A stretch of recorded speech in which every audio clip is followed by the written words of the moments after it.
You fool! Warren is dead.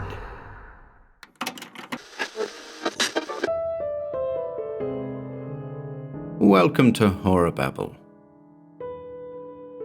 We're back with another updated Lovecraft classic today, The Evil Clergyman. Yet another tale based on a dream Lovecraft had. The story was penned in 1933 and later published as The Wicked Clergyman in the April 1939 edition of Weird Tales. We hope you enjoy this new recording, folks.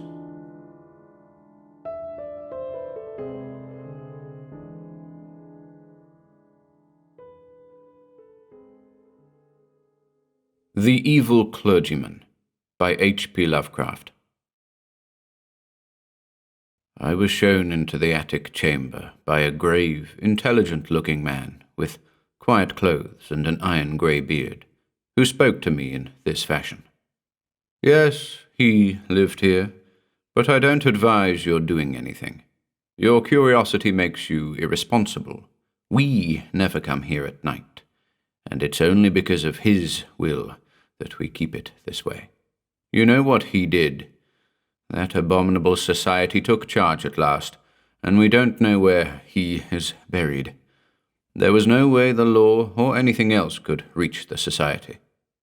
I hope you won't stay till after dark, and I beg of you to let that thing on the table, the thing that looks like a matchbox, alone.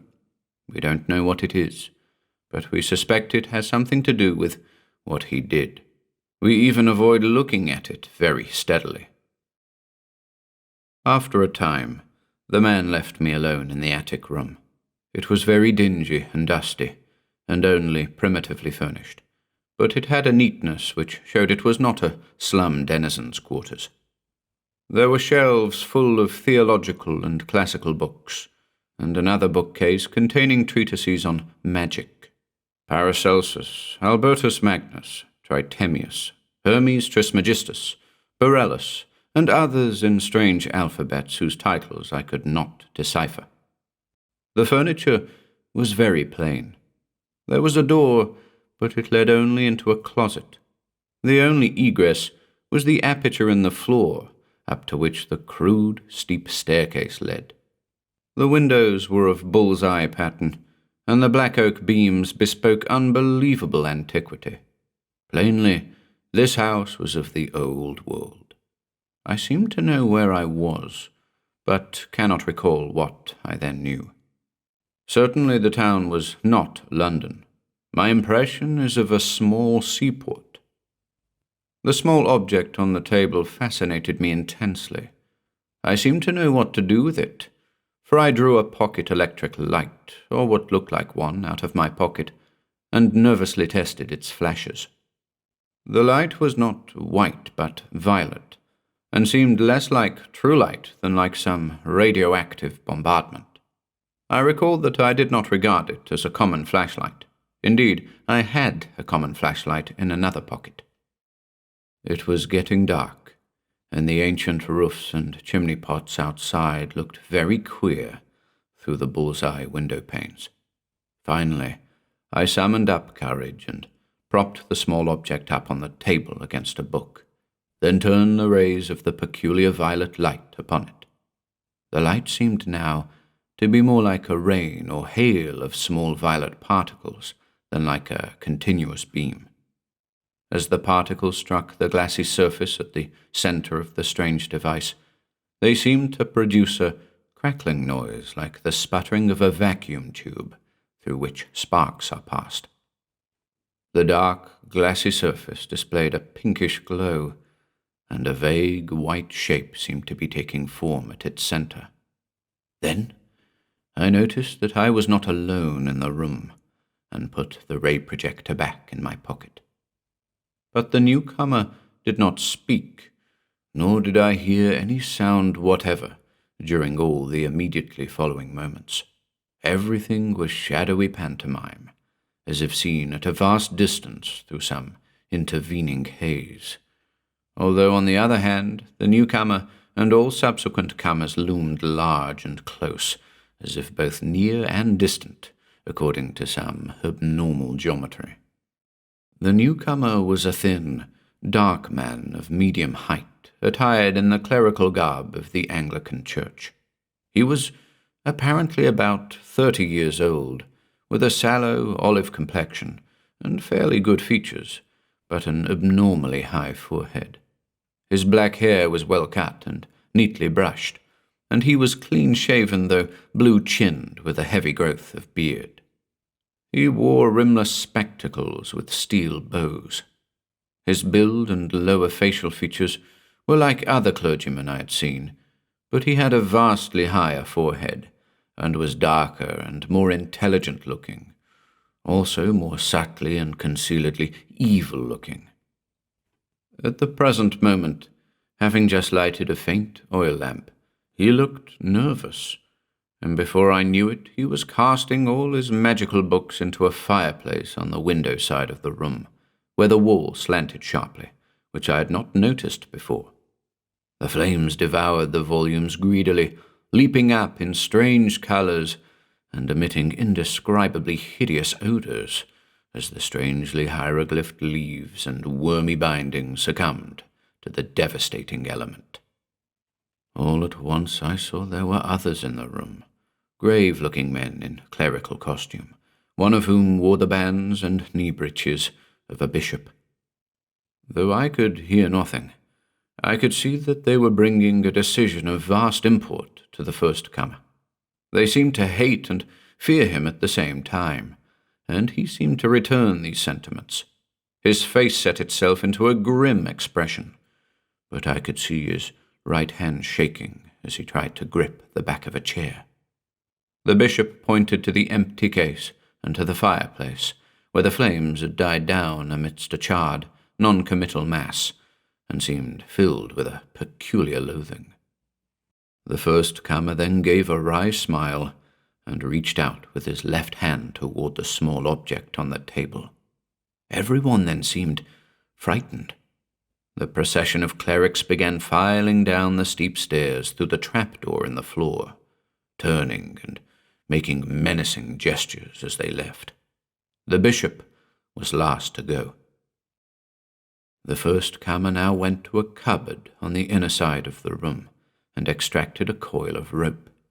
Mounting a chair, he attached one end of the rope to a hook in the great exposed central beam of black oak and began making a noose with the other end. Realizing he was about to hang himself, I started forward to dissuade or save him. He saw me and ceased his preparations, looking at me with a kind of triumph which puzzled and disturbed me. He slowly stepped down from the chair and began gliding toward me with a positively wolfish grin on his dark, thin-lipped face. I felt somehow in deadly peril and drew out the peculiar ray projector as a weapon of defense. Why I thought it could help me, I do not know. I turned it on full in his face and saw the sallow features glow first with violet and then with pinkish light. His expression of wolfish exultation began to be crowded aside by a look of profound fear, which did not, however, wholly displace the exultation. He stopped in his tracks, then, flailing his arms wildly in the air, began to stagger backward. I saw he was edging toward the open stairwell in the floor and tried to shout a warning, but he did not hear me. In another instant he had lurched backward through the opening and was lost to view. I found difficulty in moving toward the stairwell, but when I did get there, I found no crushed body on the floor below. Instead, there was a clatter of people coming up with lanterns, for the spell of phantasmal silence had broken, and I once more heard sounds and saw figures as normally tri-dimensional.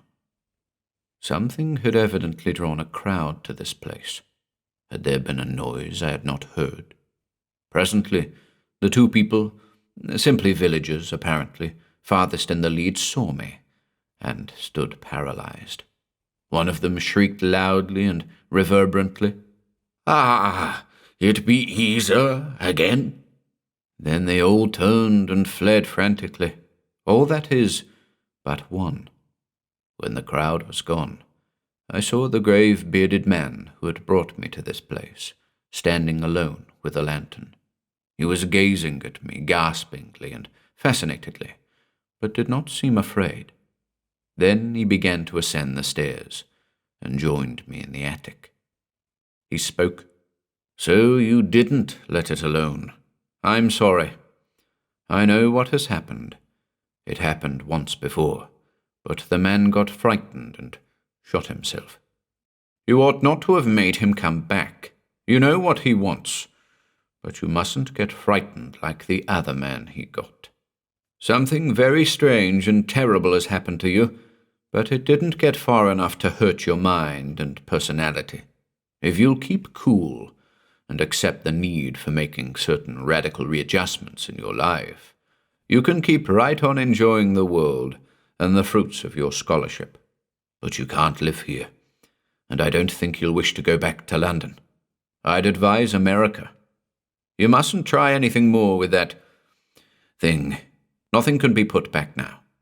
It would only make matters worse to do, or summon, anything. You are not as badly off as you might be, but you must get out of here at once and stay away. You'd better thank heaven it didn't go further.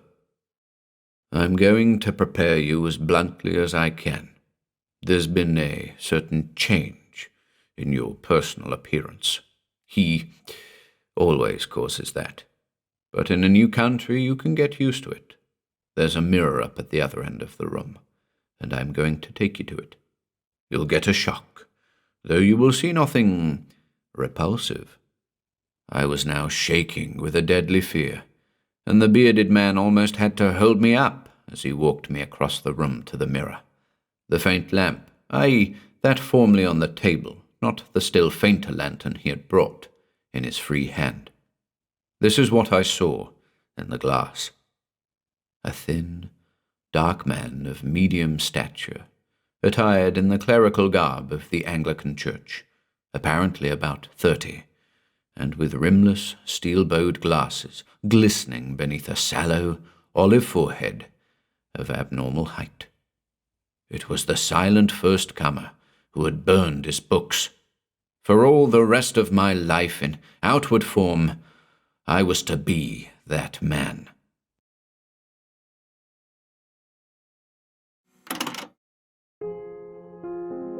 If you enjoyed listening today, be sure to subscribe to the channel by hitting the red subscribe button below. After doing so, click the bell icon next to the subscribe button to receive new content notifications. If you'd like to support our work and receive exclusive perks, consider becoming a channel member by clicking the join button below. To support us in other ways, see the video description for links to our Bandcamp and Patreon pages, our merch store over at Teespring, and further information relating to our releases on Audible, iTunes, and Spotify. And until next time,